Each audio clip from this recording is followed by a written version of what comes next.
Hello everyone and welcome to Cappuccino with HR. My name is Rudi Bauer, and after 40 years in business, I'm 100% sure that the success of companies is directly related to the passion of the people working for these companies. With the Cappuccino of HR, we created a format where we really invite people. It's HR leaders, it's recruiters, it's talent acquisition guys, and we're talking about all the different kind of topics, and the range is going from AI, of course, to new work, to leadership, and all the challenges along the way.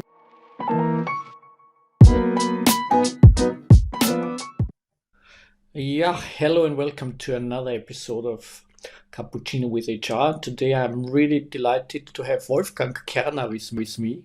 Wolfgang, we met each other at different kind of conferences and events and also at our HR meetups. And he has a really fascinating background, and he will definitely come to that in a minute. So, hello, Wolfgang. Thank you for taking your time. Thank you for having me. Yeah. And today we are talking about the kind, and it has to do with your background. And I mean, when we had the discussion how to set up this episode, it was really surprising fact for me, because what I really loved is I have some private connections to people at theaters, because my brother, my youngest brother, he's working as a director at a theater, and my daughter is working as an actress at a theater. So I have some kind of personal relations. And then I found out that there's a guy called Wolfgang Kerner, and this guy has got a theater background and a kind of a recruiting and HR background. So I'm in this combination of two worlds, and we are still discussing the title of the episode, but we are at the moment and it's not a surprise, it's the talent stage, directing the candidate journey like a theater play, which I really like, and I want to discuss with you about that. But first, I really ask you to probably briefly introduce yourself, Wolfgang. Sure. I like to. So, I born in Berlin. I'm a real Berliner, and the year 1965. So I'm a real Generation X1, or the last one. No, I don't think so. Grew up, visit school with a master's degree, and start my studies about journalism, media analytics in a digital time at the Free University of Berlin. Finalized my studies in the year 1991, and this was the magic moment to enter the arena or the theater. I start my first professional working career step in North Bavaria, in a small town called Hof. There's a professional stage theater running since hundreds of years, but they decided to build a new building with a lot of money. And I started as a public relation and marketing manager for this theater. And it was not my first step, not on stage, more behind the stage, and worked for this environment to make it not profitable, but make it visible. I had my first touch with theater in the time before in school theater, and I created my first own directed drama play some years before, and started in Hof. So I need to relocate to lovely Bavaria, North Bavaria, and was together with crazy great people.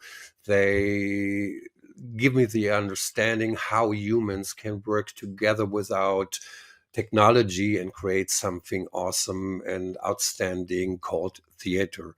After that, after 7 years, it's usual for a theater. A new artistic director owns this theater, and told me, "Hey, Wolfgang, I take my own people in the leading positions of this theater," and told me, "Oh, you can go anywhere, but not. I need to have my own people beside of my leadership management team."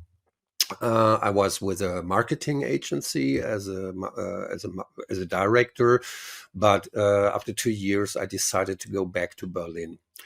The first 5 years back in Berlin, from 22 to 25, I was a freelancer for marketing and public relations.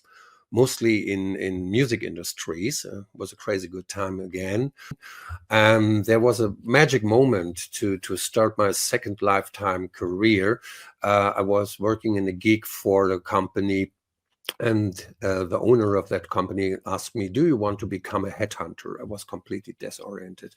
I don't know what he's asking for, but I did it. And from the year 27, I start from the scratch to understand how recruitment in the past is going and what is all about. We were not able to use modern technologies. The only platform we were using was Xing. It was not a well-established network, business network like LinkedIn. There are not different several other platforms to reach out to the candidates. It was really learning from the scratch, pick up the phone with a covered number and a cover story, try to reach the people directly in their working environment and let them know, hey, here is a job for you. If you like to have a conversation later on, please call me back or something like that. So I've really learned it before any kind of technology hit the ground. And this was a starting point for my second lifetime career. And now I'm still over 18 years in that domain with different stages, different roles, different companies, big companies, small companies, startups, corporates, and so on. And that's it's because I like to call myself an expert, because I've seen a lot and I like to share with not only with the audience, but also bring all my knowledge into environments and to the people who are caring to hire the right ones for the right place. Thank you, Wolfgang, for this introduction. What I ask every guest, that because it's called Cappuccino with HR, and I have to ask you as well, what is your favorite coffee? It's a double espresso lungo or Americano with oat milk, brewed from 100% Arabica. It's this. Sounds great. I mean, as you've got two backgrounds, and I mean, theater play has normally to do with storytelling. It has to do with a kind of dramatic tension. It has to do with keeping the people engaged and involved in the play.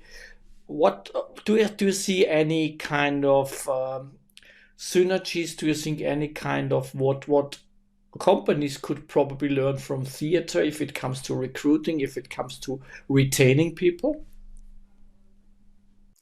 Sure. I see a lot of opportunity to learn from theater. I don't think it's acting. It's not only storytelling or playing a role. It's opposite. I like to share my great impression about theater play. As you know, and I think not the audience think about it. The magic is created by hundreds of people. If you see only one person acting on stage, behind the scenery, behind the curtain and behind the scenery, a lot of people do daily work to make this happen. And I think this is one learning I take with me for human resources, relationships to candidates and recruitment. It's human interaction, last but not least. It's communication thing. So the show runs every evening in a live situation, but behind the scenery, a lot of workers, a lot of active people take care about the show is running. And in between the departments, talking about the stage workers, talking about the light engineers, talking about everyone who takes care about the perfect evening in this situation, in a live situation, they must be aligned. And this is where magic happened. I think I could feel it if I think over it, that this is not given in every company I was working with and for. um, Often and mostly the departments are working in a separately world and are not talking to each other. And if it's come to that point of goal setting, be successful, present the best out of the company, you need to take care about the human interaction behind and in that situation. This is my main quote to tell to the people, try to be human in every kind of communication. Don't play a role. Uh, when it comes to candidate experience, where do you think that most companies lose the talents? At first, so the recruiter is almost and even the first contact to a human contact to a company. I think we will come later to the topics of how AI attacked this scenery, but any recruiter in the world should be an ally from my point of view. I was responsible in my experience for 6 recruiters on a row as a team leader and a project lead, and I told them, try to treat people well, open the door, make them feel welcome. Don't be oriented only on structured interviews. They should be able to create a trustful relationship from the first moment on, because the recruiter, as a first contact to the potential new joiner of a company, is like an idea card of the culture of the communication of a company, the respect and the open communication about all things related to the work environment. I ask my partners and team members, please treat them well. Treat them not like you're one of hundreds. Treat them like you are the only one, and I need to understand what is your motivation behind your application. Open the door and create a positive atmosphere in the first touch to the candidate. What do you think is the biggest problem still out there if it comes to, I mean, treat them well is a kind of a term which is, of course, sounds nice, but what does treat them well mean? What do you think is still the biggest pain points out in the market for candidates? Not in smaller companies, but in bigger companies or corporates, I've seen miscommunication or a communication gap between the hiring managers, the departments, and the recruiters. It's usual that they give the requirements only written by a sheet of paper and tell the recruiters find them, bring them to the stage that we can have our first impression about the selected ones in a shortlisted candidate row. Um, my famous time, it's not so long away. So I was working responsible as a one single one recruiter for a company with more than 100 employees, and I feel fine to be always aligned to the C-level management, understand the story behind. It's not the story they want to tell to the business.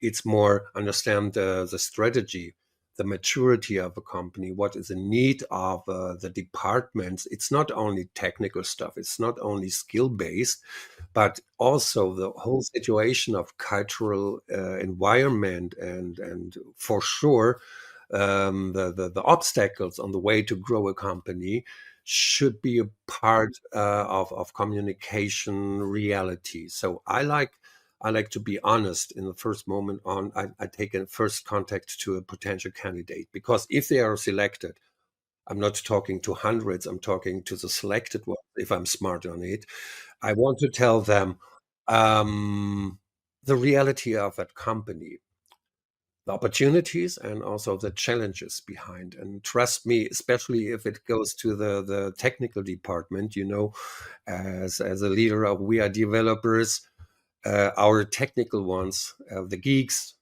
and the specialists and the experts, all the developers, the engineers and software architects are very picky. If I could not tell them the reality, how the current situation of a company is and why we need to hire someone like XYZ, they will quit the runway. Mm. I mean, what always fascinated me most at theater plays, honestly, is the ability to really bring the play to the stage and to adapt it. And I think that's this kind of major trick of all the good directors in theaters, that they're able to really adapt the play to the current situation. So the size of the stage, the abilities of the crew, uh, in some cases, I'm really fascinated by the less is more approach. So it's not the shiny, glimmery world always. It's the decoration often is really limited to some blackboards and it works. And couldn't that be a kind of an employer branding approach as well, to not always focus on this shiny, glimmery story that Google and all the big ones have done as well? So to limit it down to actual really capabilities of the organization, of the size of the organization, of what's currently there. Wouldn't that be a good idea? Or couldn't that be a good Absolutely. idea? Absolutely agree. So I'm very critical about the all that employer blending stuff, question mark, coming around. So every company is a good company and people stay as friends and work together. It's more like a family. Oh, forget about it. It's in working environment, it's employment. And I've seen things like, oh, I take my first look on the career page of a company, and you will find there, I don't want to name it, I don't want to blame them, but I see shiny, happy people, almost young people, full of happiness and engagement, and everything is fine and shiny. My first step into that company, they hired me, was the opposite. No one was happy. No one was smiling or giggling. On it was a hard way to work together. It's a professional environment. Yes, work is not a party. Work is not a theater play.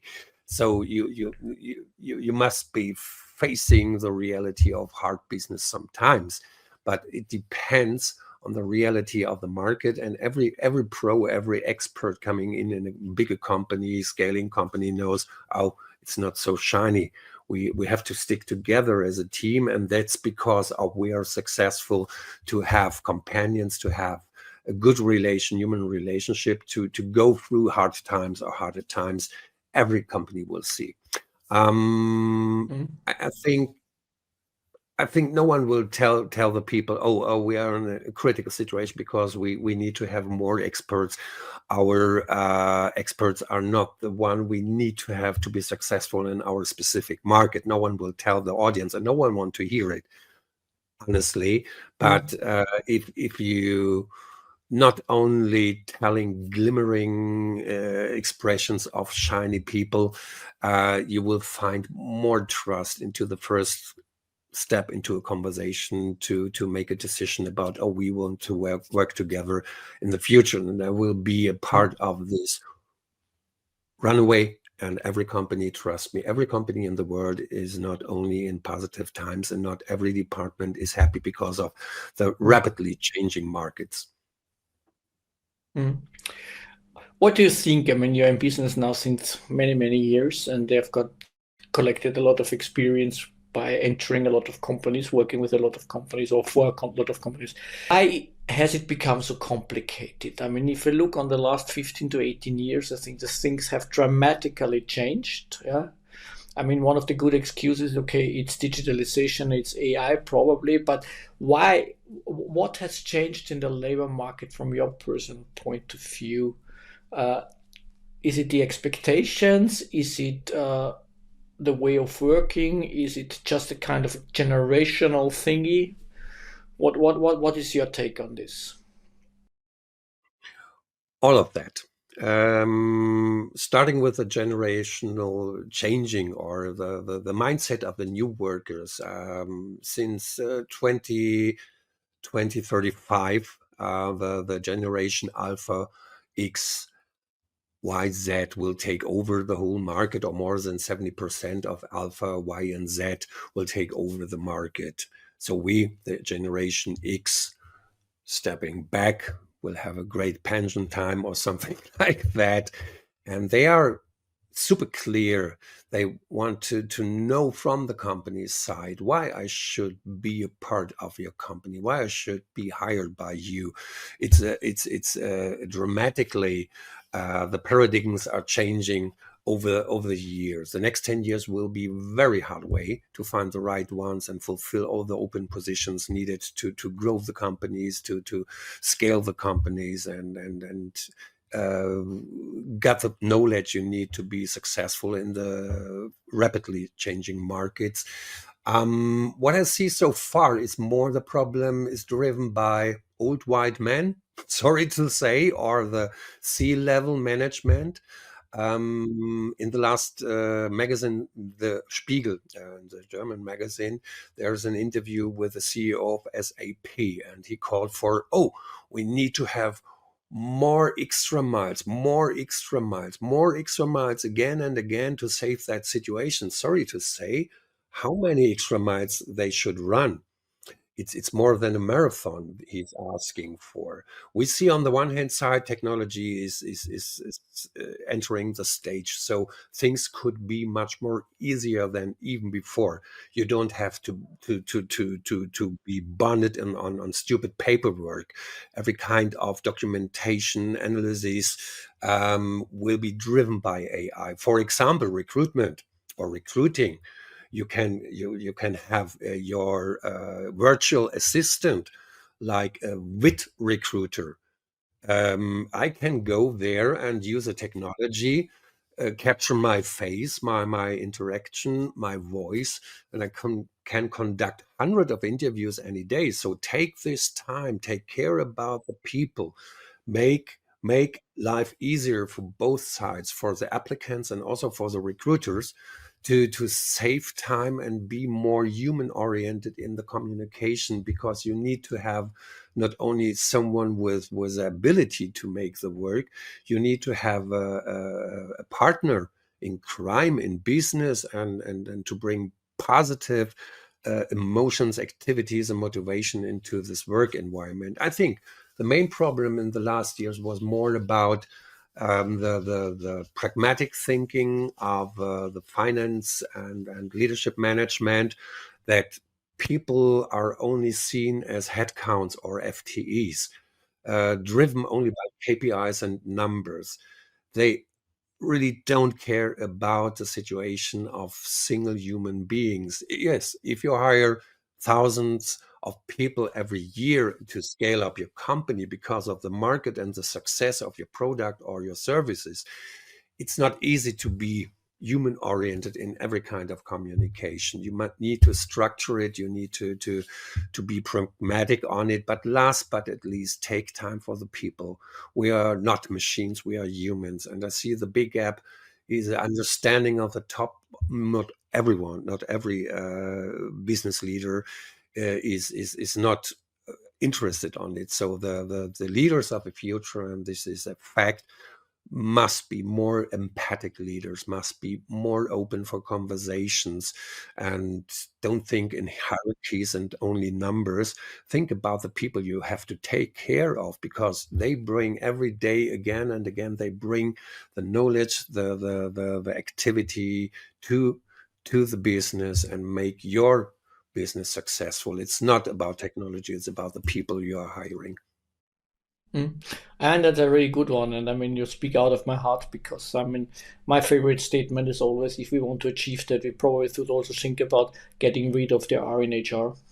Because as long as we treat humans as resources, I think we will always fall into the trap of the discussion of seeing them as a kind of cost factor, because a resource is normally directly connected to costs. Yeah, in our way of thinking, in our economical world, I think it's always a kind. If you talk about a resource, it's normally directly connected to costs.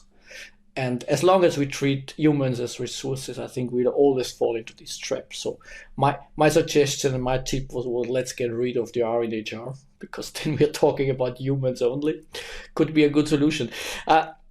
Thanks for putting that together, because I think that's probably really the core of the issue.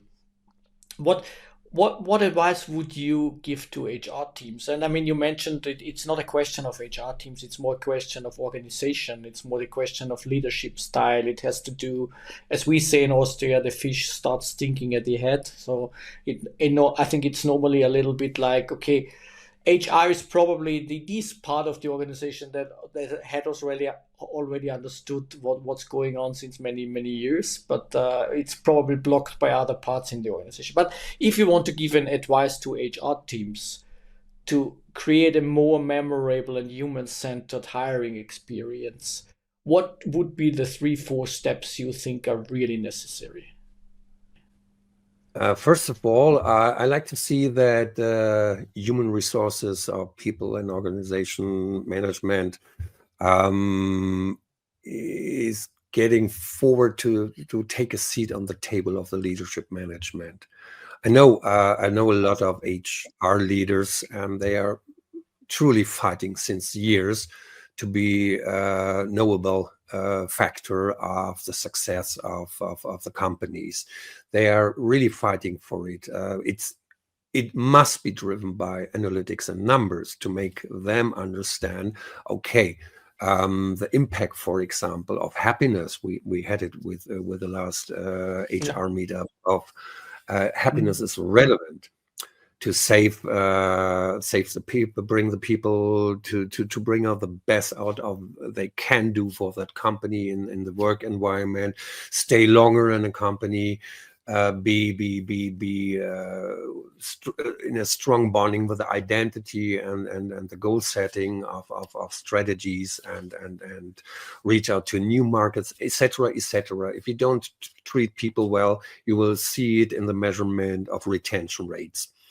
HR is not alone, but they need to sit on the table together with the managers, with the top managers, to make them understand it's not only a resource you are talking about. These are human beings, and if you don't care, healthcare, happiness, open and open conversation, allies, and everything that will create a positive environment to be also aware, to be seen, and to be a part of the whole story. As I said, in theater, the smallest one is a part of the show you are presenting to the audience. I support with every single day I work together with HR. I support to bring them into the situation, to understand what's going on behind the curtain, what's going on behind the scenery. Please take care about the people. This is the most value you have to invest in. That's easy. Sometimes yes, sometimes not. Yep. If you think about employer branding, I mean, I saw a lot of employer branding videos throughout my life, and I was sometimes really fascinated by the creativity. I was fascinated by the dramatic tension. I was fascinated by the acting. But what do you think is more important? Is it dramatic tension or is it authenticity? The last one, sure. Show real people. These are not the actors. They are on stage in the companies, sure, but to have a first touch to authentic people in reality of business, take them in front of a camera. Make a guess, 80% don't like to sit in front of a camera and talk about your employer. There. Oh, should I say what I'm thinking, really thinking about it? But it's not a stage. Try to give the people the opportunity to get in a first touch of the atmosphere, the culture of the company, and anything else. I've seen crazy things as you, because there's a new trend in the market. It's performance recruiting. They are using the principles of e-commerce and pull in some fancy videos with a high dynamic sound environment, and again, everything is shiny, is happy, is full of passion and activity. I like to have a first impression of realistic people, of authentic people. They are sitting in a chair and tell the audience, the unknown audience, I like to be there in that place because of my team members, because how we create value together, how we stick together in complicated times or challenging times. It's more about, I think in this case, it's more about joining a sports team than going on stage and play a role. Again, I don't need to see actors. I need to see authentic people. They give me a first glimpse of understanding. If I join the company, I will meet this one. Perhaps he will be or she will be my team lead, and I have to work together with them every day because we stick together as a team. Mm. Wolfgang, the 30 minutes were passing by extremely quickly, so it's fascinating. I think we could continue for hours, I think.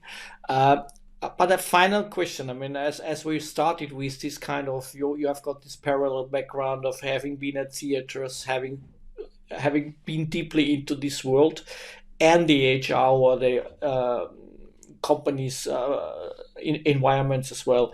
Is there something or two things probably you can mention that companies could learn from theaters? If you have to summarize it, is there two things what you can see? I mean, I've got two in mind. I will probably give it after you. I see. First, human interaction. Be reliable. Talking on the same level. Respect people. Be authentic and be open. Don't build hierarchies. Please don't do. This is not the new world of work environment, I'm sure. And the second thing is timing. you know, actors. It's almost about the timing. If you treat people not well in the first moment, you will not be able to hire them if they are the super experts fitting to your requirements.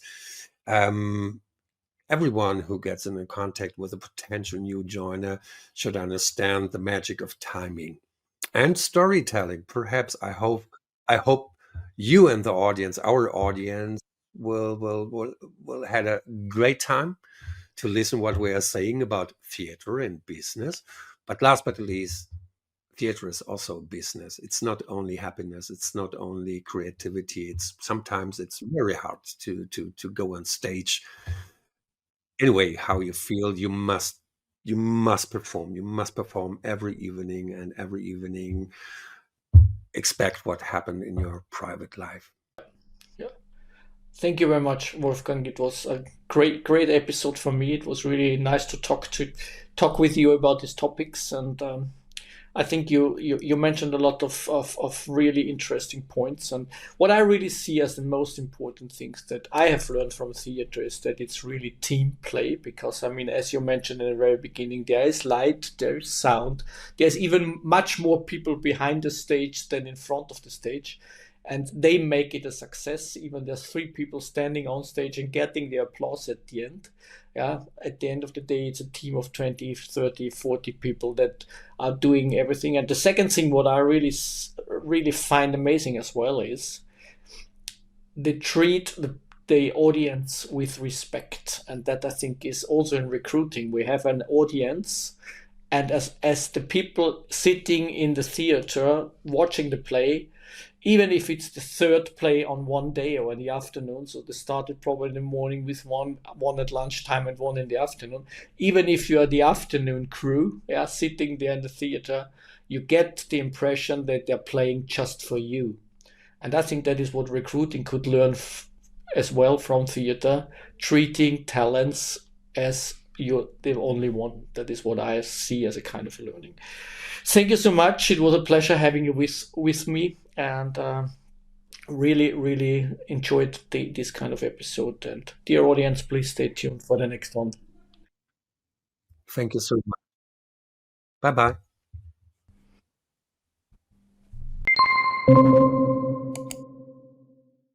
Thank you for watching Cappuccino with HR. If you enjoy this kind of conversations, please don't forget to hit the subscribe button. Then you get all this kind of upfront information, your upcoming episodes, and all my nice guests. Cappuccino with HR is brought to you by WeAreDevelopers, Europe's #1 developer community and a leading platform for connecting HR and companies together with developers. If you want to learn more, visit us on WeAreDevelopers.com. Thank you again for watching, and see you next time on Cappuccino with HR.